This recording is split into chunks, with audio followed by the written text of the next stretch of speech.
Olá, amigos. Estamos agora voltando para a nossa 10ª aula. E nesta aula a gente vai passar para vocês o que eu acredito que muitos de vocês têm acompanhado, porque é uma coisa tão contemporânea que fica até fácil vocês acompanharem o raciocínio, que é uma história contada desde o dia 13 de maio de 1888, quando a Lei 3.353 foi promulgada pela então assinada e sancionada pela princesa Isabel, a filha de Dom Pedro II, esposa do Conde D. Ela, ao assinar, ela estava abolindo a escravatura no Brasil. E a partir desse momento, as coisas tendiam a mudar e automaticamente oferecer uma condição melhor para aqueles que estavam agora em volta de uma liberdade tão almejada e tão lutada, lavada com tanto sangue, tanto suor, tantas lágrimas. Mas não foi bem isso que aconteceu. É bom que se diga que dos quase 6 milhões de africanos que entraram no Brasil na condição de escravo para ser mão de obra, nos trabalhos, principalmente no desenvolvimento econômico que o país atravessava, principalmente no início com a cana-de-açúcar, mais tarde um pouco com a mineração, depois com a própria questão do café, estava agora sendo liberto cerca de 700, não mais do que 800 mil africanos, dos 6 milhões que aqui entraram. Mas, ao fazer isso, seria de imediato que houvesse um trabalho, uma política para poder, agora, nessa condição de libertos, de forros, eles terem condições de sobreviver dentro do Brasil. Mas não foi bem isso que fizeram. Deram a liberdade e não deram a eles as condições de ter o mínimo que fosse possível para sobreviver nessa selva de pedra. Eles continuavam sendo negros, continuavam sendo ainda pessoas mal vistas e malquistas dentro de uma sociedade branca, e eles eram automaticamente repugnados. Eles eram, de certa forma, deixados para a própria sorte, não lhe ofereceram nenhuma condição de habitação, educação, segurança, trabalho e, principalmente, leis que pudessem dar a eles o mínimo de dignidade. Não tinham para onde ir, não tinha mais para quem prestar o seu trabalho e que pudesse ser remunerado. Então, muitas dessas pessoas que ficaram libertas nesse momento, nessa madrugada de sábado, quando a Lei Áurea ela foi sancionada, muitos ficaram nas próprias fazendas aonde prestavam seus serviços. Porque não tendo para onde ir, e tendo filhos e familiares, como sobreviver lá fora? E para onde ir? Teriam que ficar vagando de região para região e sendo a todo momento vilipendiado da sua condição de cidadão. Muitos acreditam, há uma corrente histórica que acredita piamente, e eu sou um deles, que nós acreditamos que o começo, que podemos dizer assim, da formação das favelas, ela vai surgir justamente a questão dos morros, que ficam na parte externa dos centros urbanos. E é para lá que muitas dessas pessoas vão seguir em busca de um espaço mínimo que fosse para construir ali o seu barracão, o seu casebre, ou algo, apenas uma lona que pudesse ficar embaixo. Então, a formação, ou podemos dizer, a grande quantidade de núcleos habitacionais que vão surgir nos morros, estão ligados também à questão da abolição da escravatura.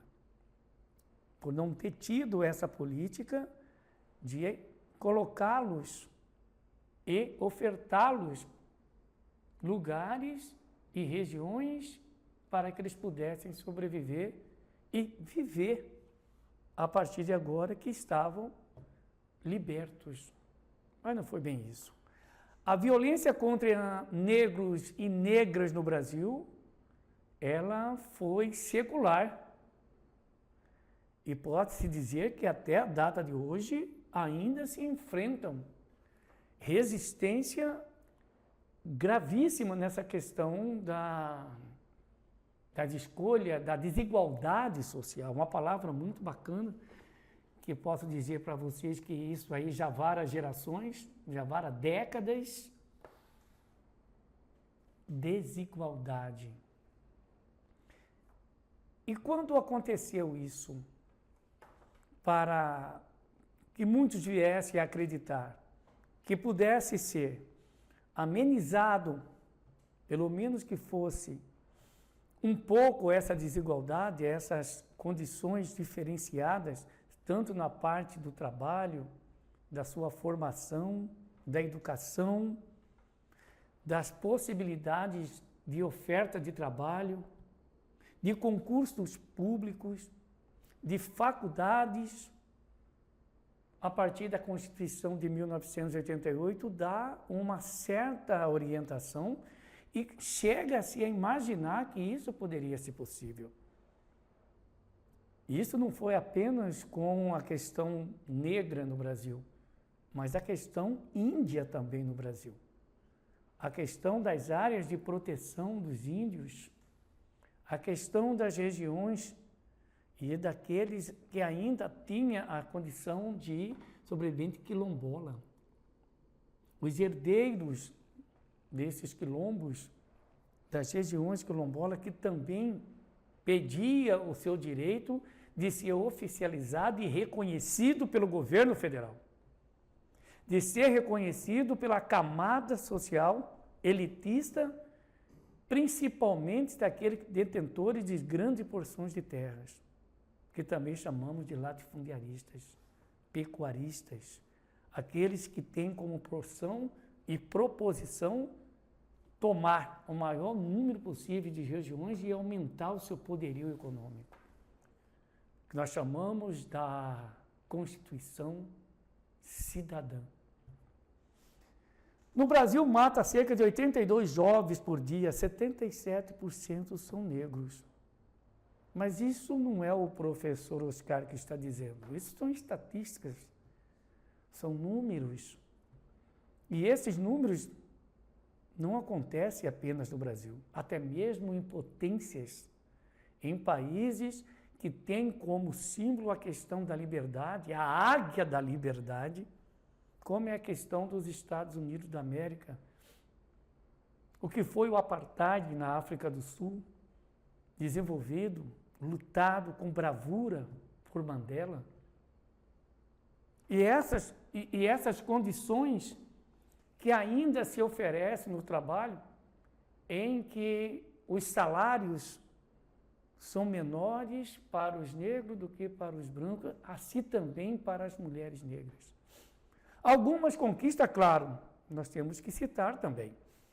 Entre elas, a questão das cotas para afrodescendentes, quilombolas, para as mulheres negras, para a parte do indígena, ofertando a ele condições de poder estar numa faculdade, até mesmo lutar para conseguir em concurso público cotas que pudesse dar a ele uma vantagem de também fazer parte do quadro econômico. Mas até quando esse reconhecimento vão ficar vago? Porque no papel, todos nós sabemos que existe.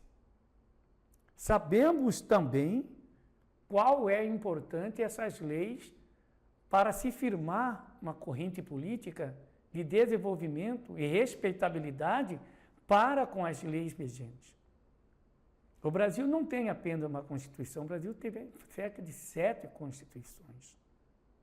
E dentro delas, apenas a última vem constar algo que viesse a zelar por essas condições que vivem os negros e os indígenas nesse grande país.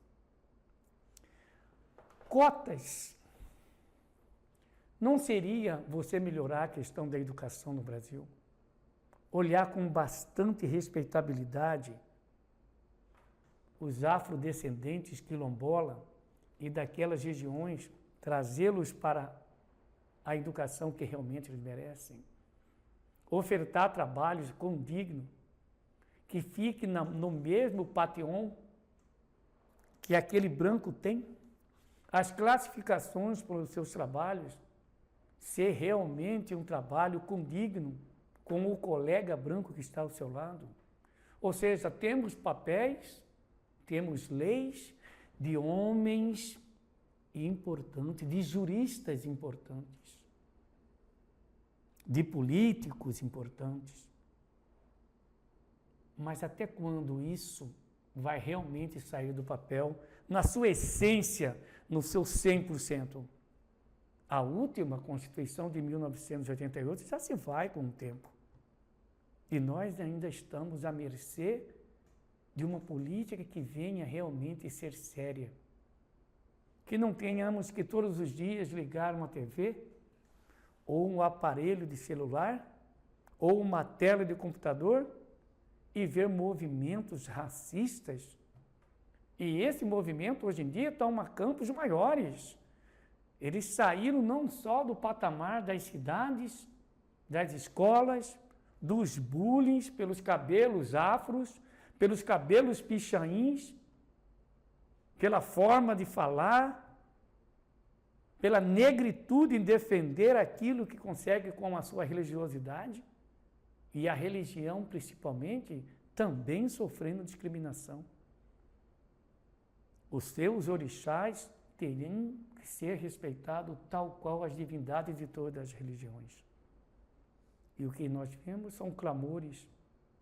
Quando se faz um movimento como as lavagens das escadarias do Bonfim, em Salvador, e a igreja e as mães de santo, os filhos de Gandhi, todos juntos, é uma coisa que é para se colar, para se copiar, mas não só em Salvador, não só na Bahia, mas em todas as partes do Brasil. Em Cuiabá, nós já temos também esse tipo de programa memorável para as divindades. Nós temos a lavagem da escadaria do Rosário, que já acontece há 5, 6 anos e tem ganhado corpo a cada ano nas suas realizações. Todos os patamares religiosos, todos comparecem para ali mostrar sua solidariedade ao povo africano que trouxeram para o Brasil não só o seu trabalho, mas trouxe também a sua cultura, a sua gastronomia, que é uma das mais peculiares no Brasil. Uma cultura rica que o Brasil tem. A comida africana. Se você vai na Bahia, você vê as baianas oferecendo os azeites de dendê, os acarajé. Comida que gringos vêm de todas as partes do mundo experimentar no Brasil. E isso não é só isso, não. A cultura africana está embasado também, principalmente quando se desce o morro para as avenidas. Lata d'água na cabeça. Lá vem Maria. Lá vem Maria. Saíram da antiga Praça 11 para vir para as avenidas.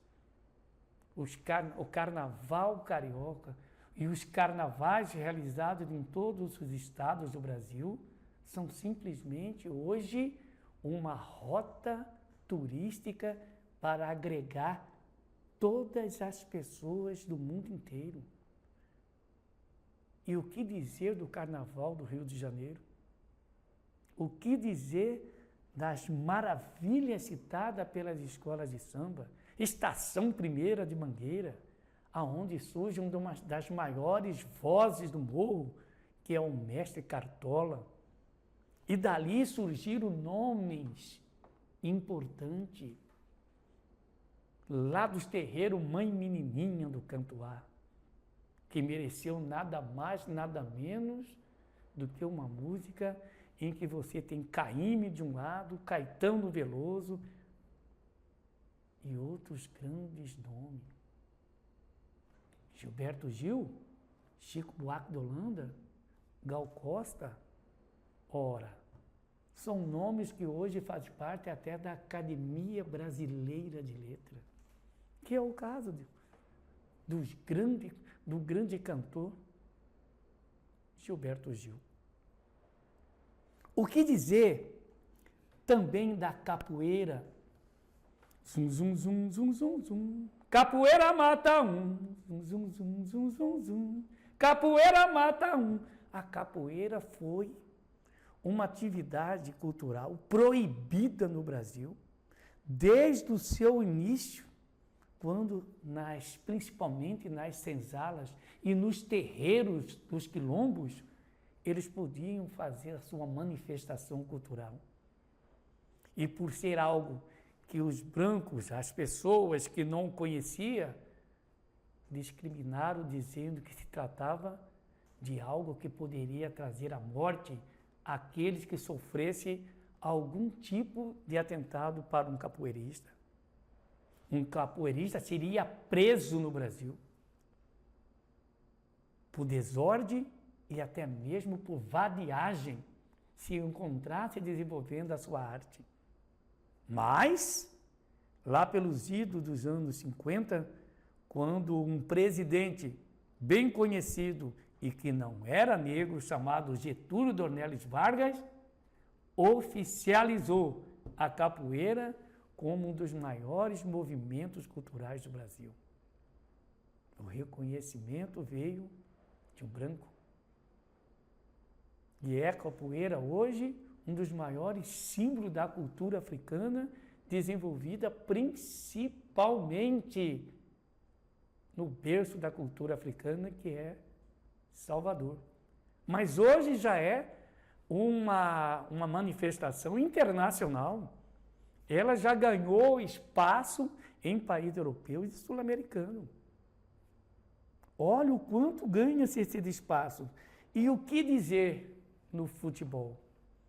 O que dizer da primeira agremiação de futebol, chamado Clube de Regata Vasco da Gama, que dentro do seu time de futebol foi o primeiro clube a aderir jogadores negros nas suas fileiras e tornaram-se campeões carioca, campeão dos campeões.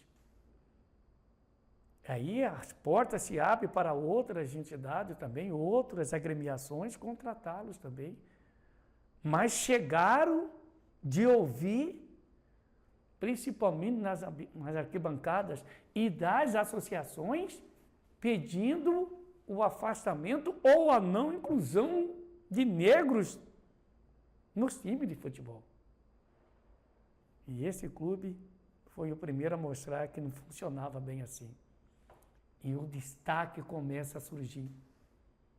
Com a nossa derrota na Copa de 1950 para o Uruguai, por 2-1 naquele famigerado 16 de junho de 1950, um domingo às 16h45, quando o Uruguai, em pleno Maracanã, venceu a seleção brasileira, a tristeza bateu o país inteiro. Dondinho estava chorando compulsivamente, ouvindo pelo rádio a derrota da seleção brasileira, quando o seu filho, ainda com seus 10, 11 anos de idade, tocou o ombro do pai e disse: "Fique tranquilo, meu pai, eu vou dar uma Copa do Mundo para o senhor." Pensa que o Dondinho sorriu? Não, porque já havia certo brilhantismo naquele menino negro que simplesmente destacava como um dos melhores jogadores, mesmo franzino. E em 1957 ele é apresentado ao Santos Futebol Clube para brilhar. E naquele momento o nome Edson Arantes do Nascimento sai e entra Pelé, uma marca simplesmente inesquecível no futebol. Ele não deu apenas uma Copa do Mundo para o seu pai. Ele deu 3 Copas do Mundo para o país Brasil. Foram a Copa de 58, a Copa de 62 e a Copa de 70. Simplesmente mágico. Até hoje, um nome inesquecível no futebol e na sociedade mundial. Ele simplesmente foi o maior representante do futebol e do esporte nacional em todas as partes do mundo. Estamos crescendo, mas é triste ver ainda os estádios fazer os gritos homofóbicos e ainda tratar os nossos grandes jogadores, como Vini Júnior, um deles, que por hora defende uma guerra incessante na Espanha contra a questão do racismo, e outros negros também, que estão no futebol inglês, no futebol espanhol, no futebol francês, e que passam dia após dia por todas essas lamúrias, que ainda existem pessoas perniciosas, que ainda não entendeu que não se faz o caráter pela cor da pele. E isso foi a fala também de um pastor americano, quando em 1968, Martin Luther King vai dizer: I have a dream, eu tenho um sonho, o dia que um homem seja julgado pelos seus atos e não pela cor da sua pele. E é assim que eu termino essa aula, desejando a vocês que dia após dia contemple melhor a cultura e a glória que todos nós podemos conquistar junto, sem discriminação. Professor Oscar Correia, a gente se vê um dia.